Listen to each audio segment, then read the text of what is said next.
El ceremonial, 1923. Estaba lejos de casa, embrujado por el hechizo del mar oriental. Empezaba a caer la tarde, cuando lo escuché por primera vez estrellándose contra las rocas.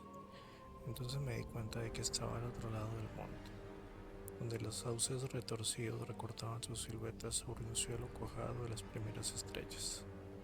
Mis padres me habían pedido que fuese a la vieja ciudad, que ahora tenía un paso, y proseguí mi marcha en medio de aquel abismo de nieve recién caída, por un camino que no parecía remontar, solitario, hacia Aldebarán, titilante entre los árboles, para luego bajar a esa antiquísima ciudad, en la que jamás había estado, pero con la que tantas veces había soñado durante mi vida. Era Yuletide, lo que los hombres ahora llaman Navidad, aunque en sus corazones saben que es más antigua que Belén y Babilonia, más antigua que Memphis y que la humanidad. Era el Yuletide, y por fin había llegado a la antigua ciudad marítima, donde mi gente había vivido y celebrado el festival de las más antiguas épocas, cuando estaba prohibido, el lugar al que habían ordenado ir a sus hijos, al menos una vez cada siglo, para que la memoria de sus secretos primordiales no se olvidara. La mía era una estirpe antigua, ya era antigua mucho tiempo atrás, cuando se asentaron en esta tierra hace 300 años. Eran extranjeros que habían llegado como gente oscura y furtiva desde los jardines de orquídeas del sur y hablaban otra lengua, antes de aprender la lengua de los pescadores de ojos azules. Y ahora estábamos dispersos en el mundo, y solo nos reuníamos para compartir el ritual de un misterio que nadie vivo podría entender. Yo era el único que regresaba aquella noche al viejo pueblo pesquero como ordenaba la tradición, pues solo recuerdan al pobre y al solitario. Después, al coronar la cuesta del monte, dominé la vista sobre Kingsport, adormecido en el frío de anochecer. Estaba nevado, con sus vetustas veletas, sus campanarios, sus tejados y chimeneas, los muelles, los puentes, los sauces y cementerios. Los interminables laberintos de calles abruptas, estrechas y retorcidas serpenteaban hasta lo alto de la colina donde se alzaba el centro de la ciudad, coronada por una iglesia extraña que el tiempo parecía no haberse atrevido a tocar. Una infinidad de casas coloniales se amontonaban en todas las direcciones y alturas, como las abigarradas construcciones de madera de algún niño. Las alas grises del tiempo parecían cernirse sobre los tejados y las nevadas buhardillas. Los faroles y las montañas emitían en la oscuridad unos reflejos que iban a juntarse con Orión y las estrellas tempranas, y la mar rompía incesante contra los muelles miserables, aquella mar que atravesó nuestro pueblo para venir en antiguos tiempos. Junto al camino en la cima, una cresta aún más alta se alzaba, sombría y azotada por el viento, y vi que era un cementerio donde lápidas negras se elevaban morbosamente sobre la nieve como las uñas en descomposición de un cadáver gigantesco. El camino estaba solitario y no tenía marcada huella alguna de tránsito. Únicamente me parecía oír, de cuando en cuando, unos crujidos como de una horca estremecida por el viento. En 1692 ahorcaron a 4 de mi raza por brujería. Mientras descendía por la pendiente que serpenteaba hacia el mar, quise oír los alegres sonidos de un pueblo al anochecer, pero no escuché nada. Entonces recordé la época del año en que estábamos, y se me ocurrió que el viejo pueblo puritano estaría sumido en sus costumbres navideñas, tan extrañas para mí, entregado a silenciosas oraciones. Así que abandoné mis esperanzas de oír el bullicio propio de estas fiestas. Dejé de buscar viajeros con la mirada y seguí mi camino. Fui dejando atrás, a uno y otro lado, calladas casas de campo con sus luces, ya encendidas.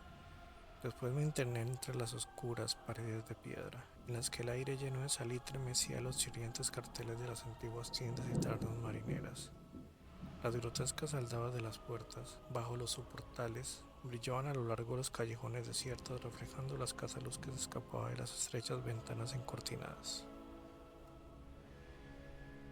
Había visto planos de la ciudad y sabía dónde encontrar el hogar de los míos. Me dijeron que sería reconocido y bienvenido, ya que la tradición del pueblo sigue viva desde tiempos inmemorables. Así que me apresuré a través de Black Street hacia Circle Court y, pisando la nieve fresca del pavimento lleno de lajas de la ciudad, hasta Green Lane, que conduce justo debajo del edificio del mercado. Mi antiguo plano aún estaba actualizado y no tuve dificultades. Sin embargo, en Arkham me habían mentido al decirme que había tranvías. Al menos yo no veía redes de cables aéreos por ninguna parte. En cuanto a los raíles, es posible que les ocultara la nieve. Me alegré de tener que caminar, porque la ciudad revestida de blanco me había parecido muy hermosa desde el monte. Por otra parte, estaba impaciente por llamar a la puerta de los míos, por llegar a esa séptima casa de Green Lane, a mano izquierda, de tejado puntiagudo y doble planta, que databa de antes de 1650. Las luces del interior de la casa estaban encendidas cuando la vi, y a través de los cristales de la ventana me di cuenta de que se conservaba muy cerca de su estado original.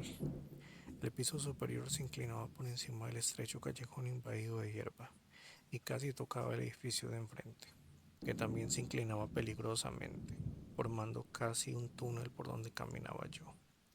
Los peldaños del umbral estaban enteramente limpios de nieve. No había aceras y muchas casas tenían la puerta muy por encima del nivel de la calle, llegándose hasta ella por un doble tramo de escaleras con barandilla de hierro.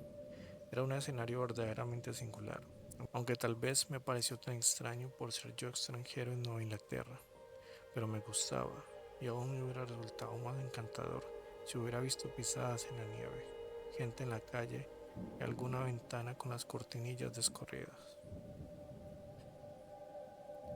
Cuando hice sonar la arcaica aldaba de hierro contra la puerta, sentí un escalofrío.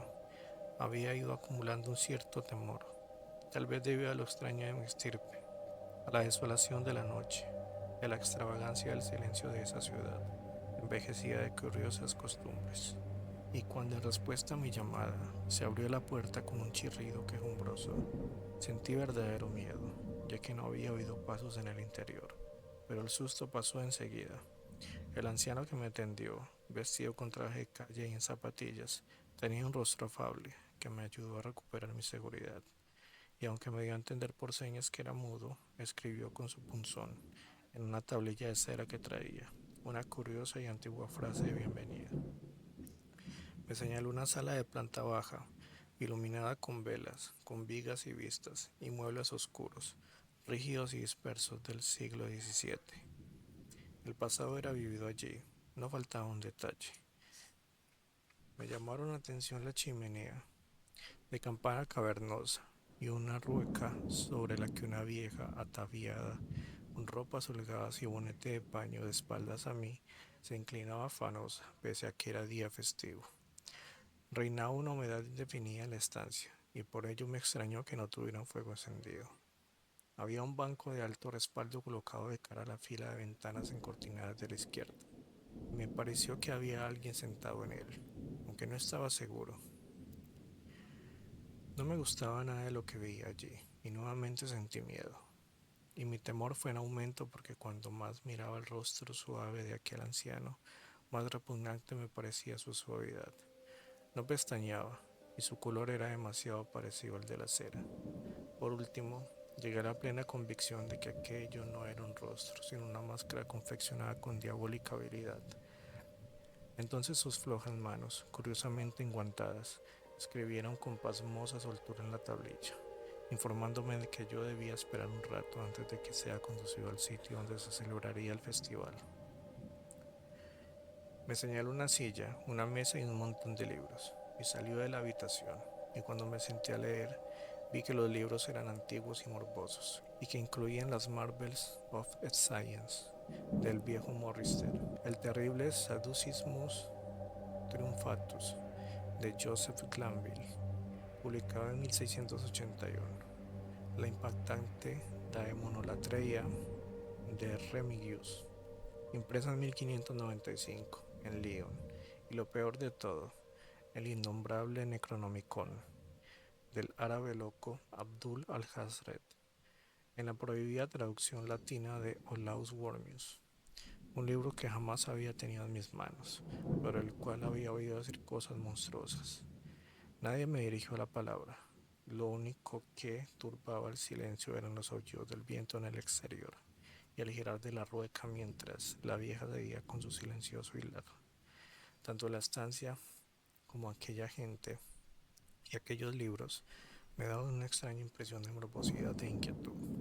Pero, puesto que se trataba de una antigua tradición de mis antepasados, en virtud de la cual se me había convocado para tan extraña conmemoración, pensé que debía esperarme las cosas más peregrinas, así que me puse a leer, interesado por un tema que aquella lectura me encogía el corazón. Se trataba de una leyenda demasiado espantosa para la razón y la conciencia. Luego experimenté un sobresalto al oír que se cerraba una de las ventanas situadas delante del banco de alto respaldo. Parecía como si la hubiera abierto furtivamente. A continuación, se oyó un rumor que no provenía de la rueca. Sin embargo, no pude identificarlo bien, porque la vieja trabajaba afanosamente, y justo en aquel momento el vetusto reloj se puso a tocar. Después, la idea de que había personas en el banco se me fue de la cabeza, y me sumí en la lectura hasta que regresó el anciano, con botas esta vez, vestido con holgadas ropajes antiguos, y se sentó en aquel mismo banco, de forma que no le pude ver ya. Era enervante aquella espera. El libro impío que tenía en mis manos me desazonaba más aún. Al dar las 11, el viejo se levantó, se acercó a un enorme cofre que había en un rincón y extrajo dos capas con caperuza. Se puso una de ellas y con la otra envolvió a la vieja, que dejó de hilar en ese momento. Luego, ambos se dirigieron hacia la puerta. La mujer arrastraba una pierna. El viejo, después de coger el mismísimo libro que había estado leyendo yo, me hizo una seña y se cubrió con la caperuza su rostro inmóvil con su máscara.